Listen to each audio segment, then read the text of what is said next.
վերջի շրջանում կալանք սխալման միջոց շատ հաճախ է կիրառվում, ինչի մասին է։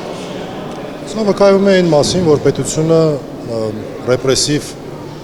գործիքակազմ կիրառելու կարծում եմ carte blanche է ստացել հատկապես արտասահմանյան գործընկերներից, որոնք ժամանակին թեկուզ փոքր խախտումների ժամանակ լավ էին անում, արձագանքում էին, հիմա լրջագույն խախտումների դեպքում որևէ արձագանք չկա։ Ես ավելի շատ այդտեղ եմ տեսնում խնդիրը։ Այսինքն ինչ-որ պատժելու ինչին է։ Ինչպես որ այն ժամանակ ես հիշում եմ օրինակ Եվրոպայի միության դեսպանը անձամբ գնում էր մասնակցում էր քաղաքական բովանդակություն ունեցող դատավարություններին։ Ընդ որում այնպիսի դատավարություններին, որոնք անհամեմատելի են այսօրվա